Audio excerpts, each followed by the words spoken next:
Hello दोस्तों, कैसे आप सभी। मैं उम्मीद करता हूँ आप लोग अच्छे होंगे। दोस्तों, आज क्लास में शुरू करने वाले हैं फ्लेमिंग के बाएं हाथ का नियम और फ्लेमिंग के दाएं हाथ का नियम। बहुत से स्टूडेंट का कहना है कि कंफ्यूज हो जाते हैं कहाँ पर हम बाएं हाथ का नियम यूज करें और कहाँ पर हम दाएं हाथ का नियम यूज करें। चलिए दोस्तों, हम शुरू करते हैं। यदि हम फ्लेमिंग के पहले देखते हैं हम बाएँ हाथ के नियम।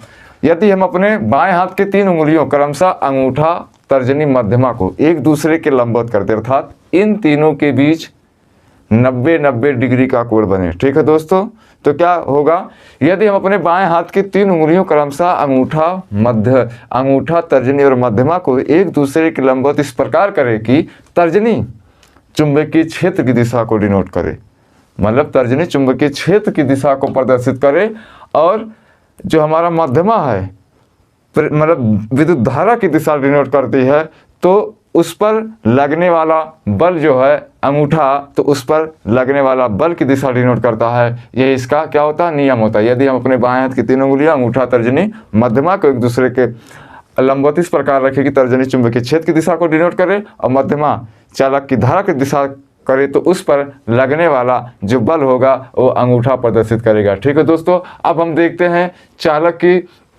फ्लेमिंग के दाएं हाथ के नियम। फ्लेमिंग के दाएं हाथ के नियम के लिए हम अपने दाएं हाथ के अंगूठे, तर्जनी और मध्यमा 3 उंगलियों को एक दूसरे के लंबवत इस प्रकार कर लें कि जो हमारा तर्जनी है वो चुंबकीय क्षेत्र की दिशा को डिनोट करे, तर्जनी जो हमारा चुंबकीय क्षेत्र की दिशा को डिनोट करे, और अंगूठा हमारा चालक की दिशा को डिनोट करे। किसकी दिशा? चालक की दिशा डिनोट करे। तो जो हमारा मध्यमा होगा वो प्रेरित धारा की दिशा को डिनोट करेगा। अब दोस्तों, हम बात करते हैं फ्लेमिंग के दाएं हाथ के नियम और बाएं हाथ के नियम में अंतर।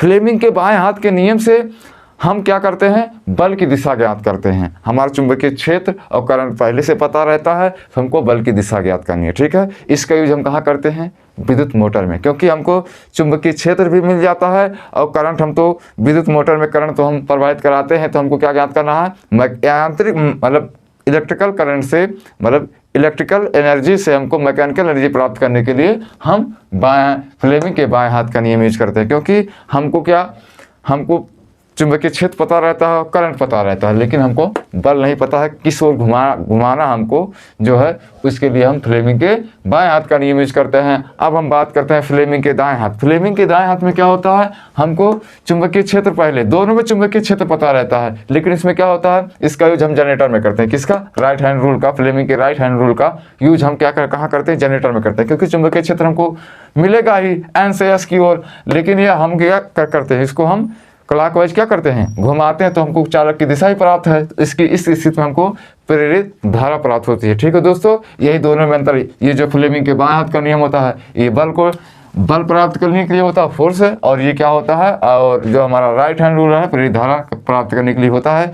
दोस्तों, मुझे उम्मीद है कि वीडियो पसंद आएगा। वीडियो को लाइक कीजिए, चैनल सब्सक्राइब कीजिए, कमेंट कीजिए। धन्यवाद दोस्तों।